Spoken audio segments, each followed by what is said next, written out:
जोहार। आज के झारखंड मुख्य समाचार में आपका स्वागत है। आज की पहली बड़ी खबर के साथ राज्य के मुख्यमंत्री हेमंत सोरेन के द्वारा राज्य में मिनी लॉकडाउन की अवधि को एक बार फिर बढ़ा दिया गया है। जी हां, राज्य में बिना किसी छूट के लॉकडाउन की अवधि को एक बार फिर बढ़ा दिया गया है।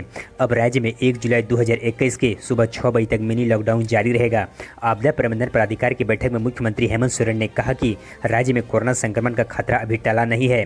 राज्य में सतर्क रहने की आवश्यकता है। कोरोना की दूसरी लहर के बाद अब तीसरी लहर की आहट है। इसी को ध्यान में रखते हुए राज्य सरकार के द्वारा अनलॉक 4 को 1 जुलाई तक बढ़ाने का आदेश जारी कर दिया है। इधर राज्य के मुख्यमंत्री हेमंत सोरेन के द्वारा राज्य में नियुक्ति को लेकर राज्य के सभी आला अधिकारियों के साथ कल बुधवार को एक अहम बैठक किया गया। उन्होंने 1 माह के अंदर नियुक्ति से संबंधित नियमावली की विसंगतियों को दूर कर विज्ञापन प्रकाशित करने का निर्देश जारी किया। बताते चलने के सीएम हेमंत सोरेन के द्वारा वर्ष 2021 को नियुक्ति का वर्ष घोषित किया गया है। सीएम हेमंत सोरेन कल बुधवार को राज्य के मुख्य सचिव, कार्मिक विभाग के प्रधान सचिव, झारखंड कर्मचारी चयन आयोग के अध्यक्ष व महाधिवक्ता के साथ बैठक किया। इस दौरान उन्होंने राज्य के विभिन्न विभागों में रिक्त पड़े पदों को जल्द से जल्द भरने का आदेश जारी किया। इधर राज्य में कोरोना संक्रमण की दर में काफ़ी गिरावट आई है। पिछले 24 घंटे में 2 मरीजों की मौत दर्ज हुआ है। इस प्रकार से मौत का आंकड़ा 5102 को पार कर चुकी है। वहीं पिछले 24 घंटे में राज्य में 110 नए कोरोना संक्रमितों की पहचान हुई है। इस प्रकार से राज्य में कुल संक्रमितों की संख्या 3,44,775 को पार कर चुकी है। इधर राज्य के मुख्यमंत्री हेमंत सोरेन को एक बार फिर ईमेल के जरिए अपशब्द कहे जाने की मामला संज्ञान में आया है। इससे पहले मुख्यमंत्री हेमंत सोरेन को 2 बार ईमेल के जरिए धमकी मिल चुकी है। इससे लेकर रांची के गोंदा थाना में मामला दर्ज किया हुआ है। एफआईआर के आधार पर साइबर टीम पूरे मामले की जाँच में जुट गई है। पुलिस सूत्रों के अनुसार से कर्नाटक के एक व्यक्ति के द्वारा ईमेल के जरिए झारखंड के मुख्यमंत्री को अपशब्द दिए जा रहे हैं। इस मामले में गोंदा थाना में कार्रवाई करते हुए आईपीसी के धारा के तहत विक्रम गोधराय मुनीश्वर के खिलाफ मामला दर्ज किया गया है। इधर रोजगार खबर की कहें तो रेलवे बोर्ड के द्वारा ट्रेड अप्रेंटिस के कुल 3,591 पदों पर वैकेंसी निकाली गई है।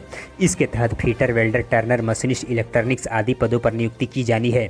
इसकी आवेदन करने की प्रक्रिया 25 मई 2021 से ही शुरू कर दिया गया है, जबकि इसकी आवेदन करने की अंतिम तिथि आज 24 जून 2021 तक निर्धारित किया गया है। अप्रेंटिस के इन पदों पर भर्ती के लिए कोई परीक्षा या इंटरव्यू नहीं होनी है। इसकी भर्ती के लिए 10वीं कक्षा और ITI कोर्स के प्राप्त मार्क्स के आधार पर तय किया जाना है। विस्तृत जानकारी के लिए इसकी आधिकारिक वेबसाइट से देखी जा सकती है।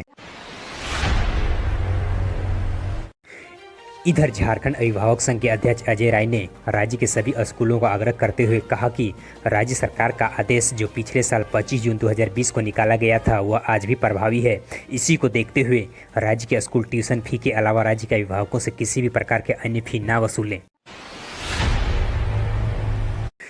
इधर कोरोना की दूसरी लहर में कहर बरपाने वाले डेल्टा म्यूटेंट के बाद अब डेल्टा प्लस म्यूटेंट केंद्र सरकार की चिंता को और भी बढ़ा दिया है।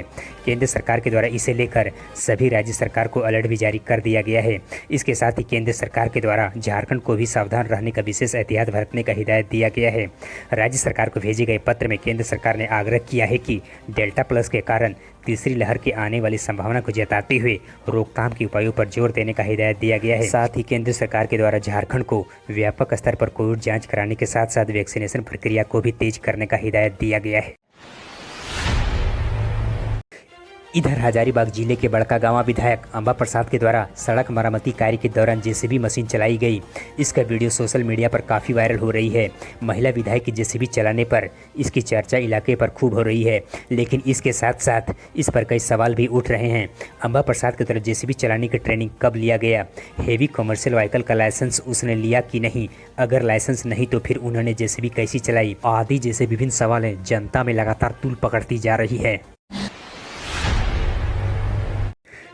इधर झारखंड सरकार के द्वारा राज्य की विभिन्न सेवाओं और पदों पर प्रमोशन से वंचित राज्य के अनुसूचित जनजाति और अनुसूचित जाति के पदाधिकारियों और कर्मियों को आर्थिक लाभ से पदोन्नति अब मिलेगी। राज्य के ST/SC अभ्यर्थियों के पदोन्नति संबंधी प्रावधानों की अवहेलना की जांच को लेकर गठित विधानसभा की विशेष कमेटी ने इस पर अपनी सिफारिश दे दिया है। मुख्यमंत्री हेमंत सोरेन ने कहा कि कमेटी की सिफारिश के बाद राज्य सरकार जल्द ही इस पर अमल करेगी। इधर मौसम खबर की कहें तो राज्य में मानसून पूर्ण रूप से सक्रिय हो गई है। मौसम विभाग की माने तो अगले एक हफ्ता तक भारी बारिश की संभावना है। आसमान में बादल छाए रहेंगे। आज गुरुवार को भी बादल छाए रहेंगे। गरज के साथ हल्की बारिश की संभावना है। फिलहाल तापमान इसी तरह से बने रहेगी। पिछले 24 घंटे में शहर में करीब 3 मिलीमीटर तक बारिश हुआ। हवा की आर्द्रता की मात्रा अधिकतम 98%, वहीं न्यूनतम 80% तक दर्ज किया गया है। इधर राज्य में कोरोना वायरस की तीसरी लहर अगले 6 से 8 सप्ताह में आने की संभावना है, ऐसा विशेषज्ञों के द्वारा अनुमान जताया गया है। इसे लेकर मुख्यमंत्री हेमंत सोरेन ने कहा कि हमें कोरोना गाइडलाइन का सख्ती से पालन करनी होगी। कोविड से बचाव को लेकर वैक्सीनेशन अवश्य लें, दूसरों को भी इसके लिए प्रेरित करें। सीएम हेमंत सोरेन ने अपने ट्वीट में लिखा कि साथियों, आज भले ही अपने राज्य में संक्रमित मरीजों की संख्या पूरे देश में सबसे कम है, भले ही हमारी रिकवरी रेट 98% से ज़्यादा है, लेकिन अभी खतरा टला नहीं है। कोविड गाइडलाइन का पालन अवश्य करें।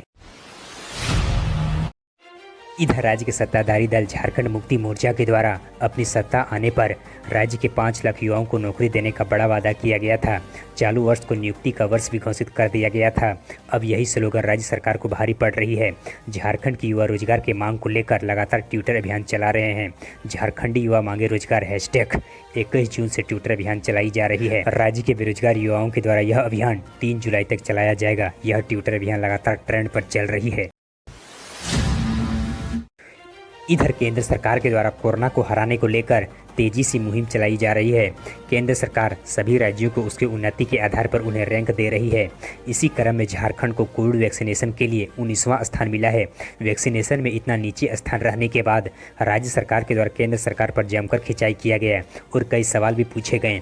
राज्य स्वास्थ्य मंत्री बन्ना गुप्ता ने कहा कि राज्य कोरोना काल में वैक्सीनेशन की खुराक के लिए पूरी तरह से केंद्र सरकार पर निर्भर है। केंद्र सरकार के द्वारा झारखंड पर वैक्सीनेशन देने में कोताही किया गया तो इस पर झारखंड का क्या कसूर। इधर केंद्र सरकार के द्वारा कल झारखंड को कुल 4630 ऑक्सीजन कंस्ट्रक्टर आवंटित किया गया है। पीएम केयर फंड से आवंटित होने वाले ऑक्सीजन कंस्ट्रक्टरों में से 1636 5 लीटर प्रति मिनट क्षमता के हैं, जबकि 2994 10 लीटर प्रति मिनट क्षमता वाले हैं। केंद्र सरकार के द्वारा ऑक्सीजन कंस्ट्रक्टर मुहैया कराने के साथ ही इसे झारखंड को रख रखाव, निगरानी और उपयोग के लिए IT प्लेटफॉर्म दुरुस्त करने का भी नसीहत दिया गया है। आप अपने निर्देश या सलाह देने के लिए नीचे कमेंट बॉक्स में हमें कमेंट करें। हमारे हौसला अफजाई के लिए इस वीडियो को लाइक करें और अपने मित्रों के साथ अधिक से अधिक शेयर करें। हम फिर मिलते हैं कल के अपडेट्स के साथ, तब तक के लिए धन्यवाद।